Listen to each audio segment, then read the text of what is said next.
माता की, भारत माता की, भारत माता की, वंदे वंदे वंदे।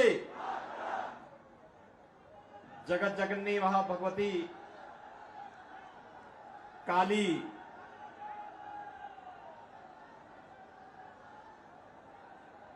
के धाम घाघर बूढ़ी मंदिर को नमन करते हुए असंख्य क्रांतिकारियों को देने वाली इस आसनसोल कि आप सभी राष्ट्रवादी जनता जनार्दन का मैं हृदय से अभिनंदन करता हूं। मंच पर उपस्थित भारतीय जनता पार्टी के आसनसोल पार्लियामेंट्री कॉन्स्टिट्यूंसी से प्रत्याशी पूर्व केंद्रीय मंत्री सम्मान्य श्री एस अहलुवालिया जी, जिलाध्यक्ष भारतीय जनता पार्टी से बप्पा चटर्जी जी, माननीय विधायक डॉक्टर अजय पोद्दार जी, श्री कृष्णेंदु मुखर्जी जी, जितेंद्र तिवारी जी, तापस राय जी, डॉक्टर बिजन मुखर्जी जी, शेरजीत राय जी, भारतीय जनता पार्टी के सभी पदाधिकारीगण, आसनसोल की इस प्रतिष्ठित पार्लियामेंट्री कॉन्स्टिट्यूंसी से जुड़े हुए सभी उपस्थित मेरे बहनों और भाइयों, आज मैं प्रभु श्री राम की पावन धरा अयोध्या की भूमि से जगत जननी मां भगवती दुर्गा की इस पावन धरा को नमन करने के लिए और बंगाल के अपने भाइयों से अपील करने के लिए, विशेष अपील करने के लिए मैं यहां पर आया हूं। बहनों और भाइयों, बंगाल की परंपरा पर हर भारतवासी गौरव की अनुभूति करता है, लेकिन आज की जो परिस्थितियां बंगाल की हैं, हर भारतवासी उससे चिंतित भी है। भारत को राष्ट्रगान और राष्ट्रगीत देने वाला बंगाल, अनेक आध्यात्मिक गुरुओं को देने वाला बंगाल, भारत की क्रांतिकारियों की एक लंबी श्रृंखला को पैदा करने वाला बंगाल, अनेक वैज्ञानिक और साहित्यकारों को जन्म देने वाला बंगाल आज हिंसा, अराजकता, भ्रष्टाचार की चपेट में आकर के क्यों लहूलुहान है। यह ज्वलंत प्रश्न जब देश की सर्वोच्च पंचायत के लिए हम चुनाव कर रहे हैं, तब बंगाल के हर जनता जनार्दन के सामने, हर मतदाता के सामने यह प्रश्न स्वतः ही उठना चाहिए। याद करिए, यही बंगाल है भारत के नव जागरण का संघनाद करने वाला बंगाल, भारत की सांस्कृतिक जागरण का संघनाद करने वाला, भारत की आध्यात्मिक क्रांति का सूत्रधार, भारत के सन्यासी विद्रोह की आधार भूमि, देश के प्रथम स्वतंत्र समर की ज्वाला को आगे बढ़ाने वाला है बंगाल, और आज हिंसा की चपेट में है, अराजकता और भ्रष्टाचार से लहूलुहान है, अस्त व्यस्त है, त्रस्त है। और अपने अस्तित्व के लिए, अपने वजूद के लिए जूझ रहा है। बहनों और भाइयों, हम में से हर व्यक्ति जानता है 1947 में इस देश का विभाजन मजहब के आधार पर हुआ था। जिन कारणों से देश का विभाजन हुआ था, उन कारणों को फिर से बंगाल के अंदर कांग्रेस और टीएमसी के लोग मिलकर के पैदा करने का कुत्सित प्रयास कर रहे हैं। अभी मैं वीरभूमि से आया हूं। इससे पहले मैं बहरामपुर और मुर्शिदाबाद में था। दिल मेरा दुखित हो रहा था देख करके। वीरभूमि में 7 असेंबली कॉन्स्टिट्यूंसी में से 3 ऐसी हैं जिसका पूरा डेमोग्राफी बदल गया है। वहां पर रामनवमी के जुलूसों पर हमले होते हैं। बहनों और भाइयों, ये बंगाल है। 15वीं सदी में बंगला रामायण लिखा गया था। और यही नहीं, जब अयोध्या में राम जन्मभूमि के लिए आंदोलन चल रहा था, इसी बंगाल से गए हुए कोठारी बंदों ने अपने आप को बलिदान किया था राम जन्मभूमि मुक्ति के लिए। गुलामी के ढांचे को हटाने के लिए अपने आप को बलिदान किया था। आज भी कोठारी बंदों का अयोध्या में स्मारक लगातार राम जन्मभूमि के लिए हुए आंदोलनों की ओर हम सबका ध्यान आकर्षित करता है। लेकिन आज इसी बंगाल में जिस बंगाल ने कभी स्वामी विवेकानंद ने वैश्विक मंच पर कहा था, गर्व से कहो हम हिंदू हैं, आज उस बंगाल में जय श्री राम बोलने पर प्रतिबंध लगाया जाता है। आज उसी बंगाल में जिस बंगाल ने कभी बांग्ला रामायण लिखा था, आज जय श्री राम बोलने पर उस पर गोली चला दी जाती है, शोभा यात्राओं पर हमले कर दिए जाते हैं, सरकार के द्वारा झूठे मुकदमे दर्ज कर दिए जाते हैं और उपद्रवियों के सामने पूरी की पूरी टीएमसी सरकार मौन बनी हुई है। बहनों और भाइयों, जिस बंगाल ने मातृभूमि के प्रति हमारा सम्मान का भाव क्या होना चाहिए, क्या होना चाहिए, ममतामयी मां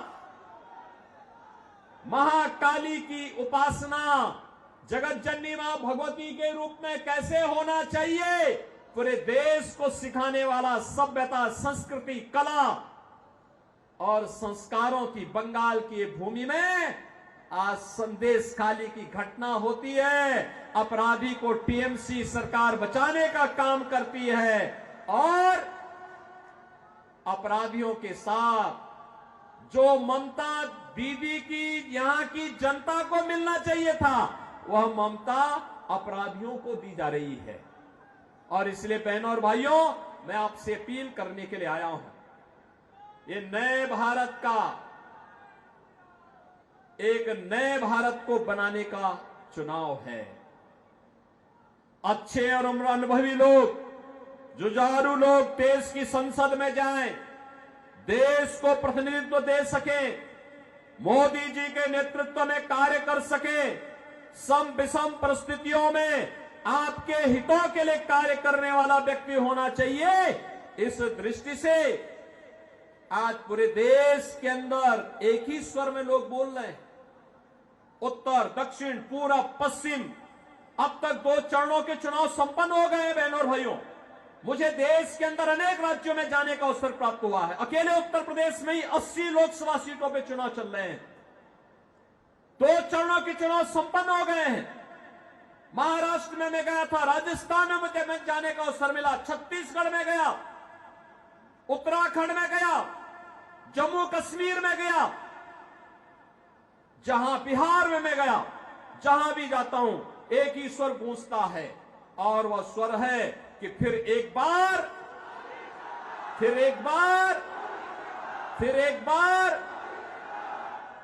मोदी सरकार का। बहनों और भाइयों, मोदी सरकार, ये जो स्वर है ये अचानक नहीं है। इसके लिए मोदी जी ने 10 वर्ष के अंदर जो कार्य करके दिखाया, उसके प्रति जनता जनार्दन का आशीर्वाद प्राप्त हो रहा है। जनता जनार्दन का यह आशीर्वाद इसके कारण हो रहा है। यह आशीर्वाद इसलिए क्योंकि 10 वर्ष में मोदी जी ने वह कार्य करके दिखा दिया जो कांग्रेस 65 वर्षों में नहीं कर पाई, और जो कार्य बंगाल के अंदर 15 वर्ष में दीदी नहीं कर पाई, उत्तर प्रदेश में मात्र 5 वर्ष में हम लोगों ने करके दिखा दिया। बहनों और भाइयों, 10 वर्ष में मोदी जी ने 80 करोड़ लोगों को फ्री में राशन की सुविधा का लाभ दे रहे हैं। 60 करोड़ लोगों को देश के अंदर 5 लाख रुपए की स्वास्थ्य बीमा का कवर मिल रहा है। बंगाल के अंदर दीदी जबरदस्ती लागू नहीं होने देती। 50 करोड़ गरीबों के जनधन अकाउंट खुल गए। जो कांग्रेस के लोग पहले सेंधमारी करते थे आपकी सहायता पर, अब मोदी जी ने व्यवस्था कर दी कि जनधन अकाउंट में सीधे पैसा भेजेंगे, डीबीटी के माध्यम से भेजेंगे, बीच की कमीशन खोरी बंद। 12 करोड़ किसानों को प्रधानमंत्री किसान सम्मान निधि का लाभ मिल रहा है।